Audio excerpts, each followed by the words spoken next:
Hello children, now we have come to yet another science class, and today we are going to see the last completed class revision, because Monday you have your science test. So usually even last year in class, after finishing the entire lesson, we will have a small revision. The same way now we will revise the entire lesson. Okay, last 3 days we have seen different parts. Now we will join everything together and we'll revise once. And very important children, if you understand today's class alone, you can write the test very well, you can get full marks. I want you to understand and write by your own. Okay, you should not mug up.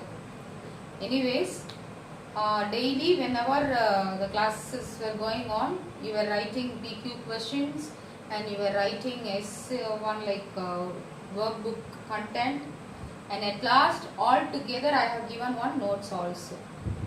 All these 3 contents are the same.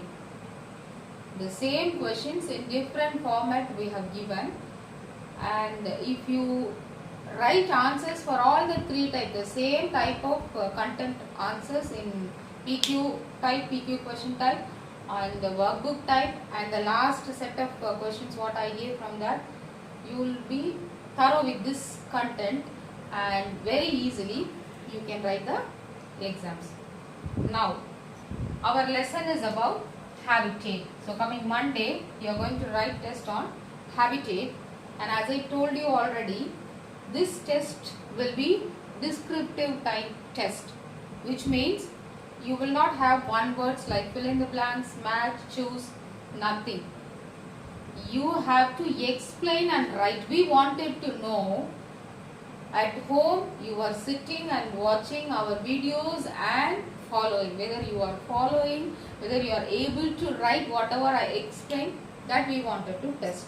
So we are giving only descriptive explanation, whatever you know from your understanding you can write. Okay, so in this lesson, habitat.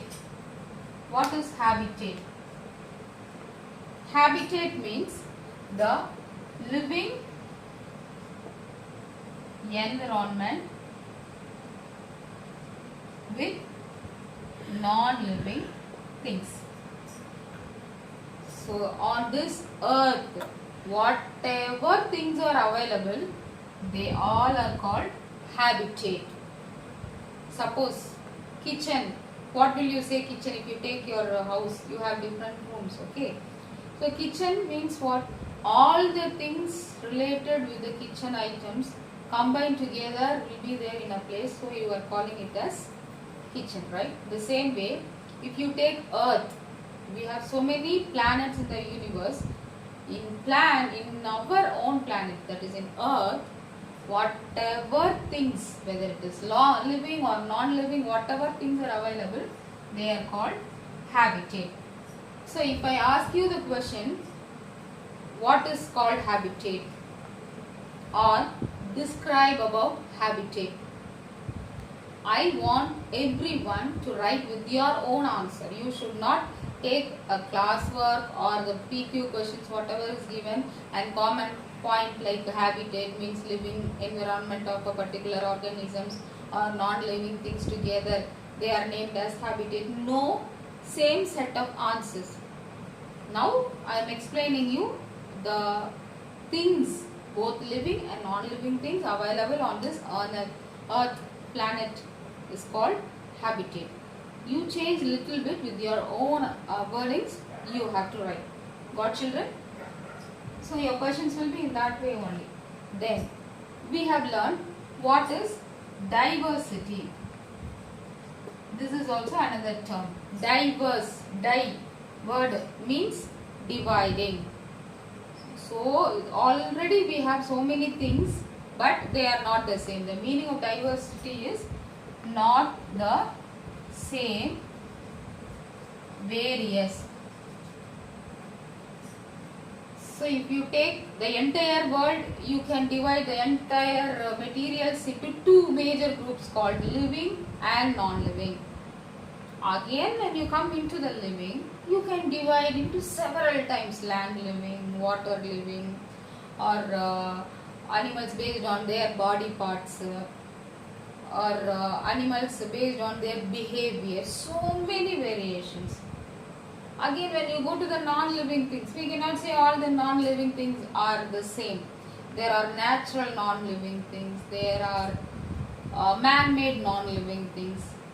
So though habitat is made up of several things in the environment, it varies. Because of that, we call it as diversity. So the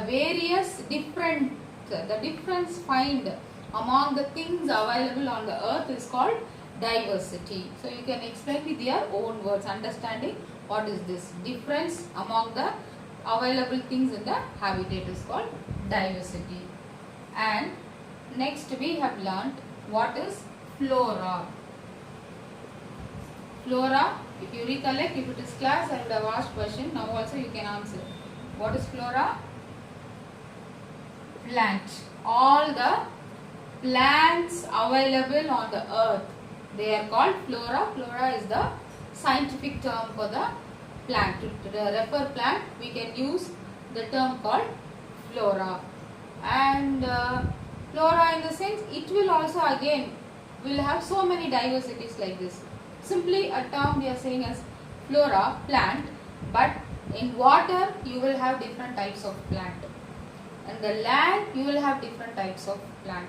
Again, when you come to the land, you cannot see the plant equally like in desert or someplace near the river water. So if you take a plant near the river water, you can see big trunk, deep roots, so many leaves, because more water is available, the environment is very good. But again, if you go to the desert, you cannot see such a big trees and all.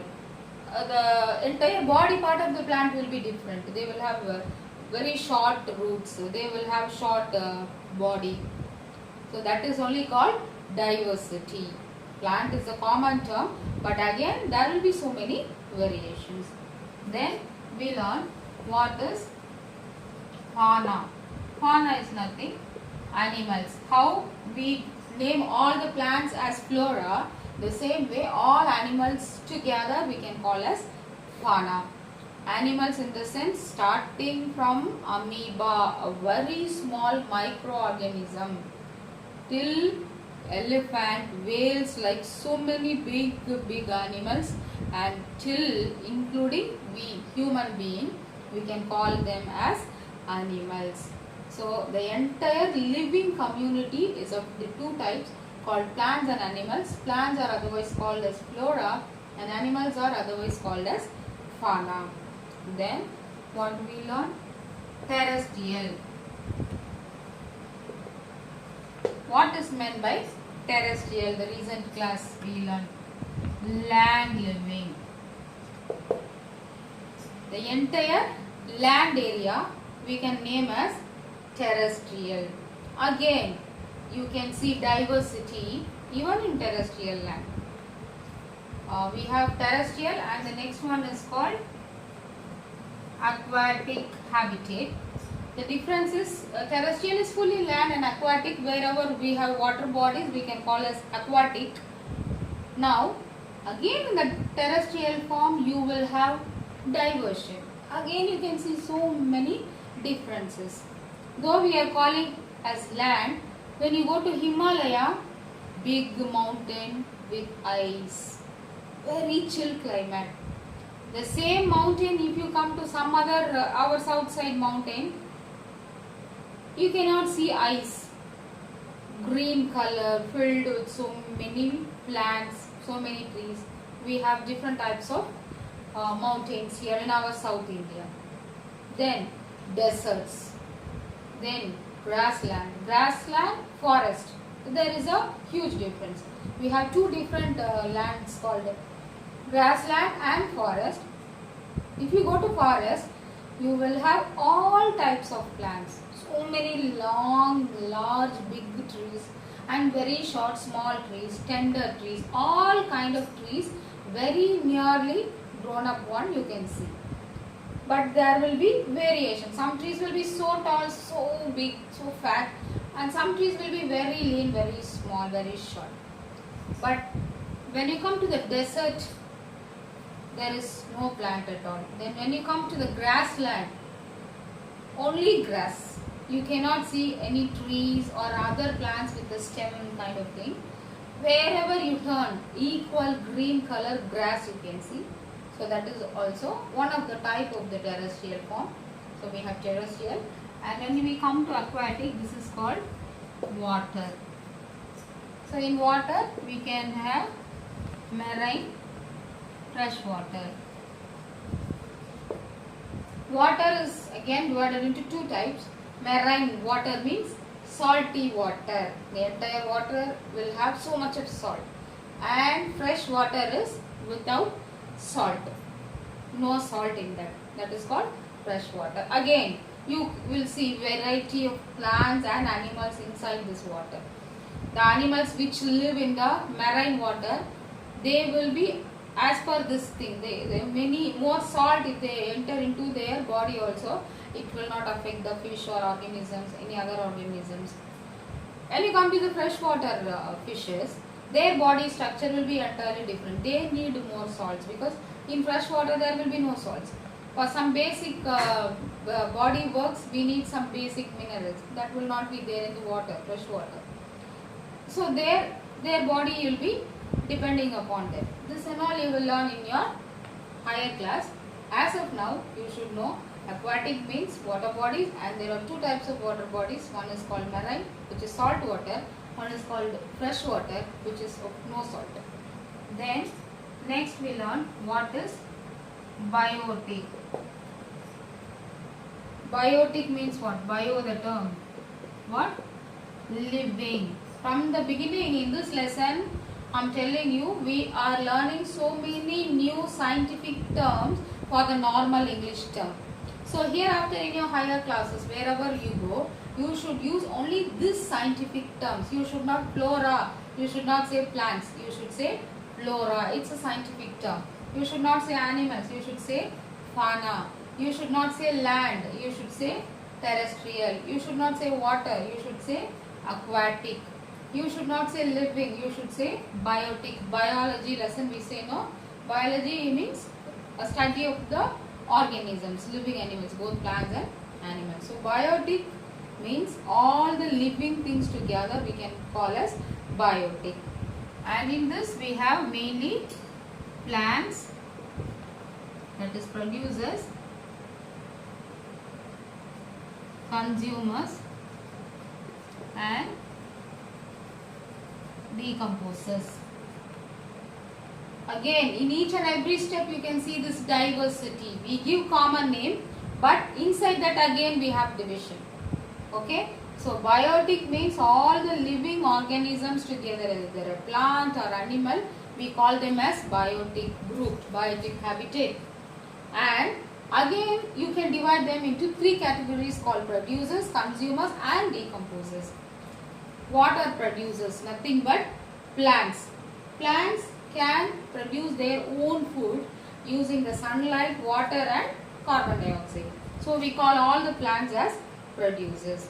Then next comes consumers. Consumers means you know very well, no? We are consumers when we go to any shop, which means we buy something. We get something from someone. So such people are called consumers. Here consumer means entire animal community apart from the plant, they get food, energy only from the plants. Whether if it is a, say again in consumer you can say herbivore, carnivore, omnivore. This and all in lower classes you have studied, right? So the plant eating animals are called herbivores, the animal eating animals are called carnivores, and the animals which will eat both plants and animals are together called as omnivores. They all are called consumers. Why? Because they consume the food produced by the plants. And lastly we have another group called decomposers. their main work is they will split the dead particles into small pieces. That is very, very important. Whether it is a plant or animal, after the death, the dead body goes to the soil. In soil, we have so many microorganisms. So all the decomposers are nothing but microorganisms. So these microorganisms will act on the dead body and they will make into just like a powder. If the microorganisms are not there, if the decomposers are not there, the dead particles will remain as such as a big, huge thing. Since the decomposers are there, they are splitted into small pieces and they becomes like powder and mixed with the soil. Now, last thing we are going to see is abiotic, which means non-living. Examples are air, water, temperature, soil, all the non-living things. So the opposite of biotic is called abiotic, without living. A means absence, without living things. All the other non-living things are together, you can name as abiotic environment or abiotic habitat. And what are the other things? Like, you just imagine whatever things are surrounding you, you can name them. Like air, water, temperature, soil, man-made non-living things. You take all the things at your home, your table, your plastic items, so many things. All are man-made non-living things. Okay, so those things can be named as abiotic habitat. And the last lesson part we have seen in this lesson is interdependence.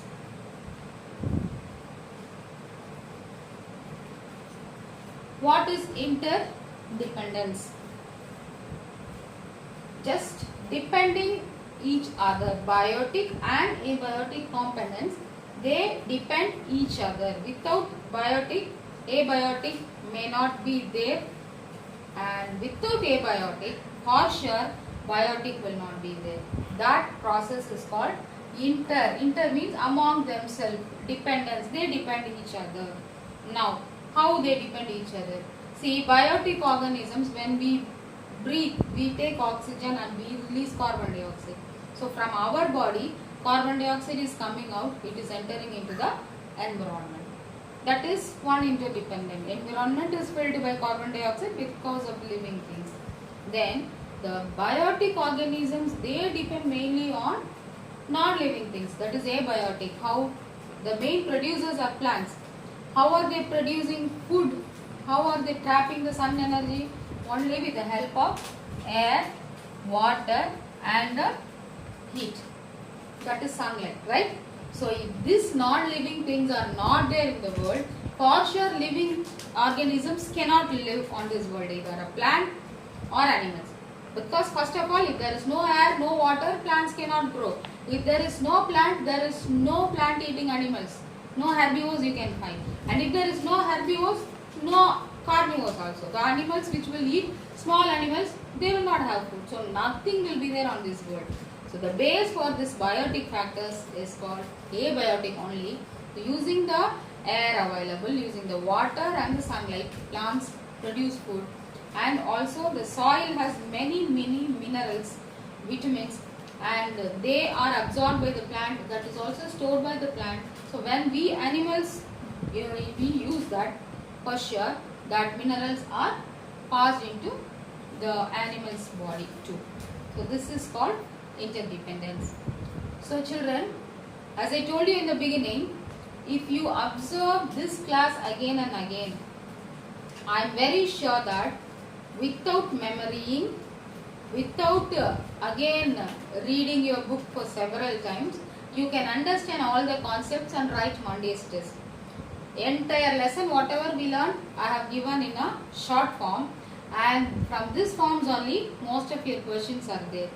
So you are in higher class, now you are in 6th standard, you have to prepare more. You cannot depend a particular notes. And I know that some new students joined. I welcome those new students and I wanted to tell them one important factor. You should not think that some notes is given by ma'am, and already every day during class time I used to say PQ, the book back questions you have written, some book back questions and some workbook questions. So only if we sit, memorize the workbook questions or book back questions or the classwork content what I said, memorizing and writing is enough. Please don't think like that. Why I am revising everything is you have to understand, and if I confuse and ask also, from your own explanation, own understanding, you should be in a position to write by your own, not the memoried one. Got children? So read again and again. You have 2 more days. Prepare well for the test. Write neatly without any striking. Use proper pen, pencil, everything. And immediately after getting the question paper, before that itself keep pencil, pen, all your things ready. And when we send the question paper, immediately start writing, write with the question and answer properly. And the moment you finish, take photo, send immediately. Don't delay, don't wait. Okay? Okay children, that's all for today, and we'll see you in the next class. Thank you.